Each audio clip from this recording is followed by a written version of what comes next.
Alright, we're going to do us another jig tie tonight.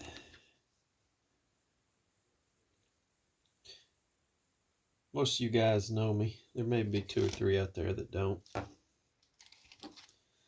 And if you have followed along with my DeGray fishing reports, you know I can be a little long-winded. So this should be a 5-minute long video to tie this jig. But as long-winded as I am, it may be 25 minutes. What we're going to do is start with plain old unpainted lead head. Now I've already taken my clippers here and I've removed that barb. And I'm going to make a good old traditional bucktail. This is a charcoal bucktail. They sell these at Bass Pro. You can get them online. And I've already showed you the others, but I've got chartreuse. I've got different colors. I've got a real one again. You've already seen it. I picked that up during deer season. You can skin those things out, and that's how they come from the store. Let me grab this chartreuse one. You'll be able to see it a little bit better.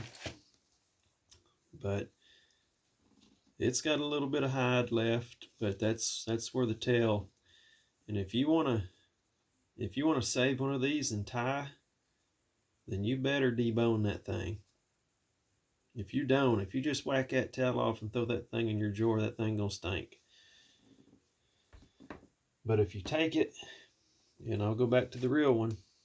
Now this one's short because my dog got it and she's ate half of it. But you can see here, I basically cut that tail off and I took my knife and I run it up that bone and went as far as I could. And then I grabbed a hold of it and I pulled it. And it come right out of there. So then I went ahead and split it on up the middle and flattened it out. It's hard as a rock right now. But I have dried that thing out in it's an air fryer I think my in-laws gave us for Christmas, and I dried this bucktail in it. Turned out pretty good. Used it for a long time. All right, 5-minute video. Gonna be 35 minutes if I don't shut up and get to tying. Got clamped down while I'm gathering stuff up here. I'm just gonna do old school. I'm telling you, the cavemen have been tying bucktails years and years ago. I like to, you can see a little piece right here. You see where it's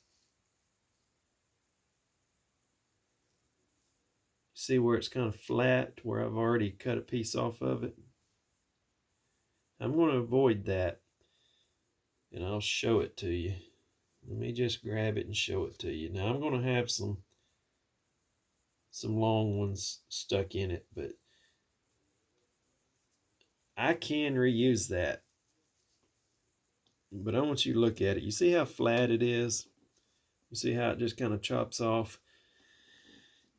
I will eventually go back and use this, and what I'm going to do is cut it and set them down on my table and turn it a little bit and try to get those ends of those fibers unaligned. I like to use these ends, and I'm going to use the ends until they're all gone. But if you look at that chug that you've already cut off of, now there's some long ones mixed in it, but you see it just kind of falls off. It's flat. You take one of these little bundles and look at that bucktail there on the end. Look at that. Look how that one is.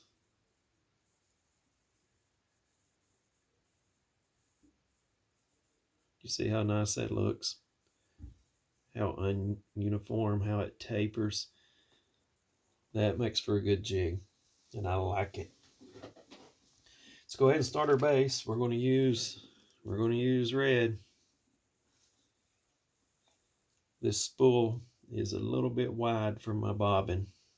I'm going to go ahead and work with it.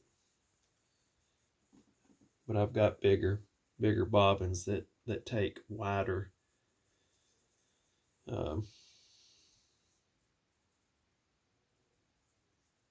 forgot what in the world you call these things. Yeah, I done went blank. I'm getting old. Spools. That's what that thing's called. You can get bigger or wider bobbins to take wider spools. I'll show you an example. You see how wide that spool is? Look at this one.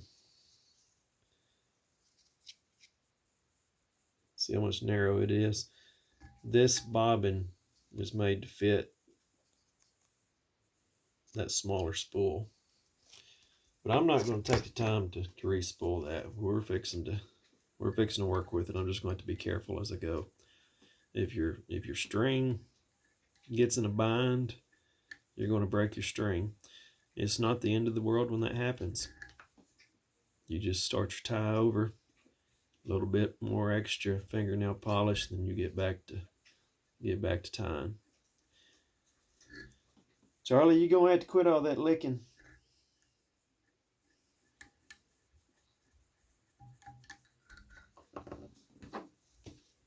All right, I got my base.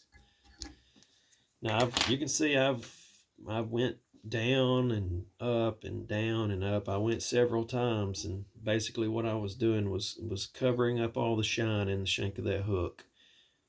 Now that's not going to be my ending point.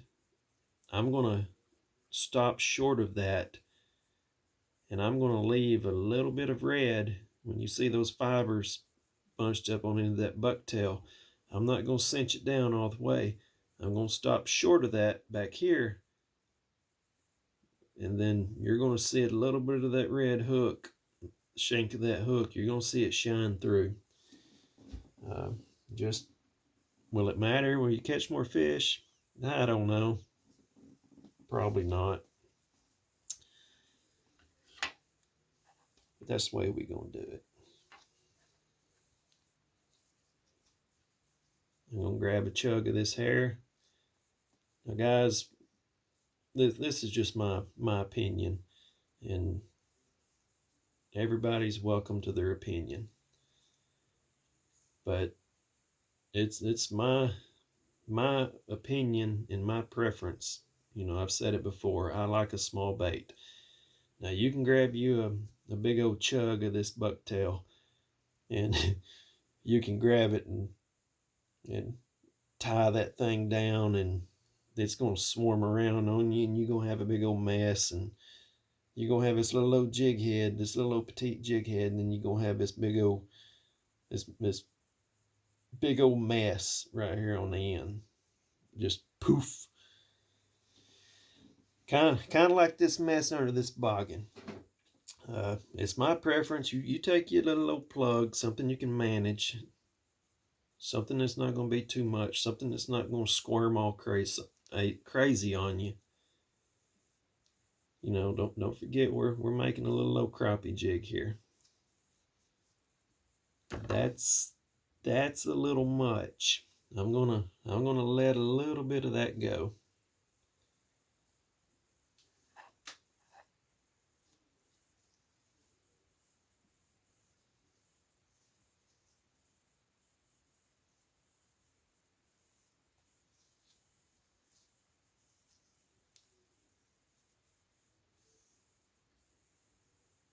How's that? I'll put my beard behind it so you can kind of see it. Is that gonna be too much? No, I think that's gonna be about right. Now some of these, this plug right here that I've grabbed, there's some that go way out here, but the bulk of it stops right here, and you can see that a little bit in that video. Before I turn that loose, I'm going to trim some of them. I don't want it plumb that long. I don't want the bulk of it being 1 inch, and then have 3-inch trailers. I want that crappie to have to get up there and get that hook in its mouth.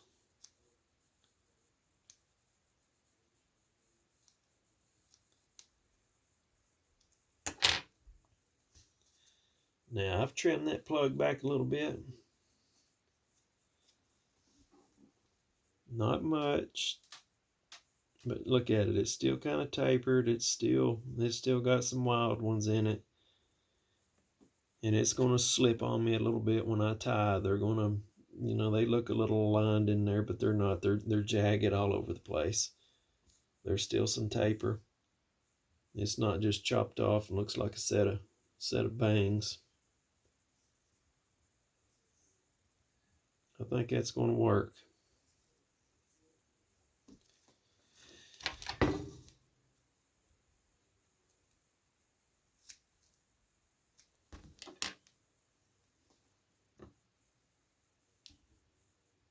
Trim it just a little bit.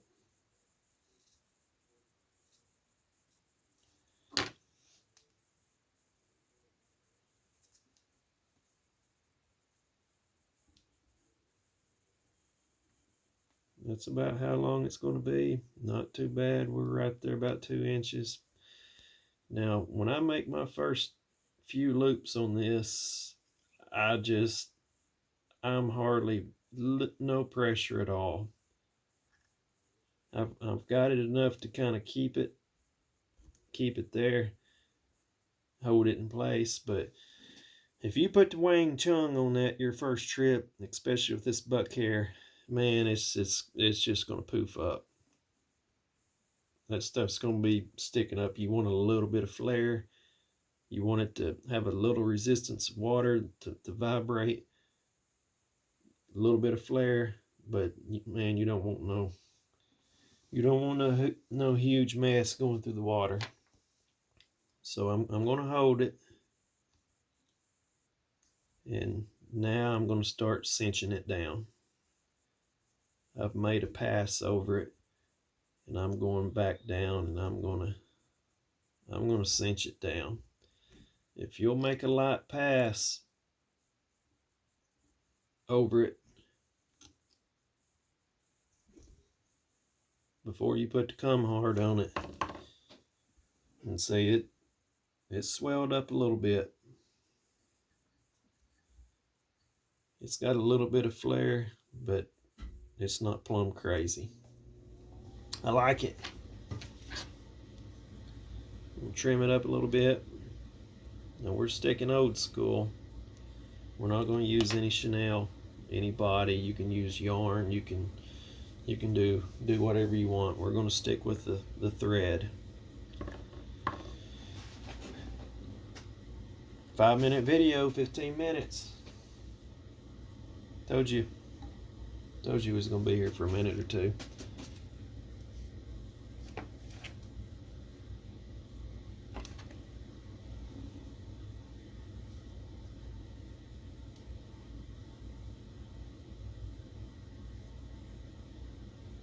We're going to use some type of silver flash on this. We're going to, when you look at this one right here, for the most part, you get a silver return. But it's got a lot of returns on it as well. You're pretty much getting every color of the rainbow when you tilt through it here. It's bulk of it's silver, but you're getting pretty much everything. We're going to use 2 little strands of this. We're not going to get crazy. I'm going to half it, pull it up to the top. See? And we'll cinch it down.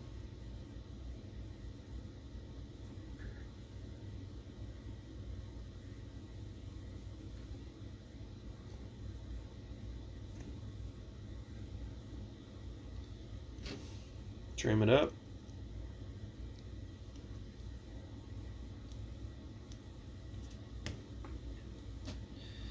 Now, this is a good time to go ahead and start putting some glue. We're going to make a few more wraps around this neck, but we're not going to get too fat with it.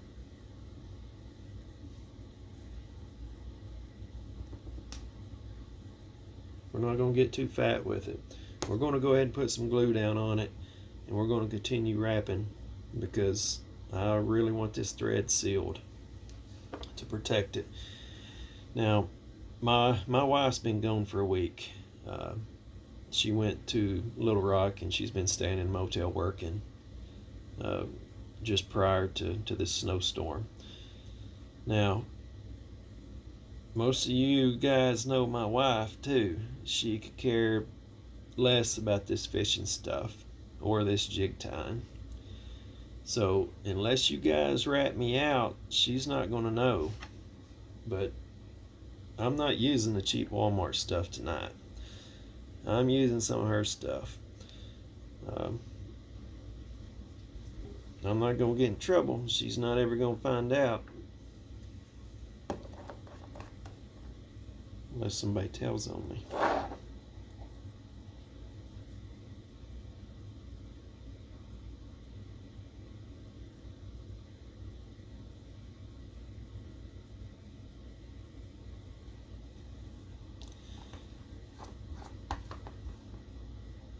Ours is not as thick, and like I said, the Walmart stuff works. It's just a little bit thick. This stuff actually behaves more like the fly head cement that you use. You want a thin sealant or glue that actually soaks into the thread, and this does. A little bit thinner than that stuff I've been using. I like them both. Alright, I got a little much.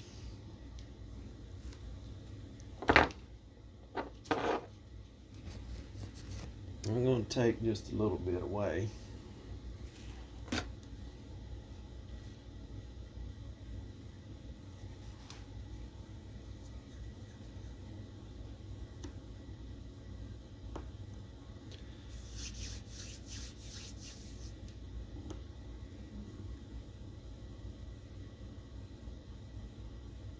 Yeah, it's just about right.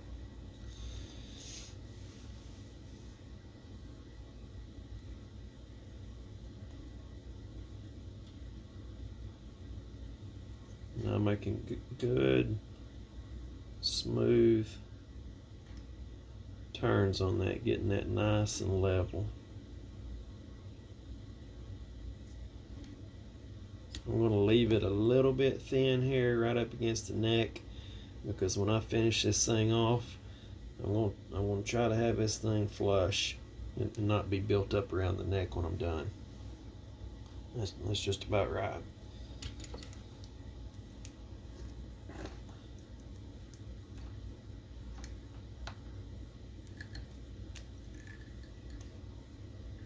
One, two, three.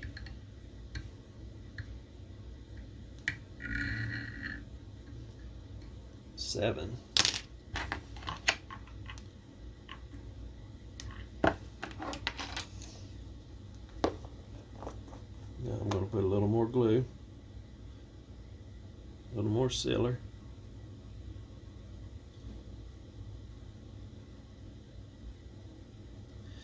Now this lead head has not been painted, and it has been poured not too long ago. But if any of you guys have worked with the lead long enough, you know that when you pour it, it comes out nice and shiny.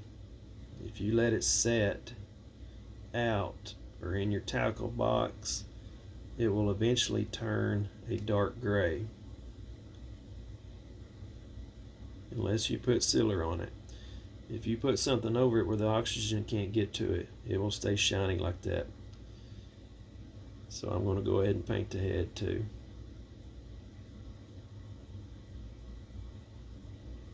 They'll also, if you keep them in a jar like this, small, and put a lid on them, they'll last a little bit too. But if you go to touching them and getting oils off your hands and everything like that. They'll put them in your tackle box unprotected. They'll turn in no time. That turned out pretty good. I want to grab a hold of it. Wait 20 minutes.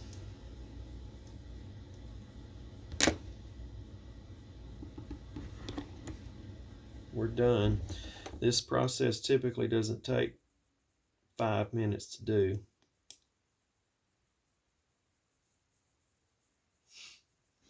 Unless you're talking and explaining. I didn't really grab it good. But that's not a bad looking jig. It's small, it's petite. Grab it again.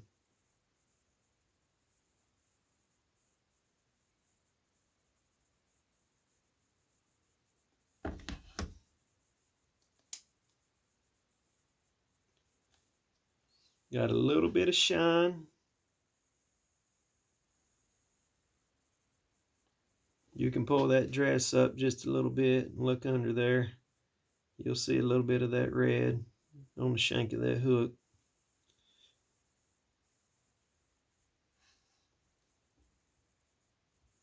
You can see it under there if you look.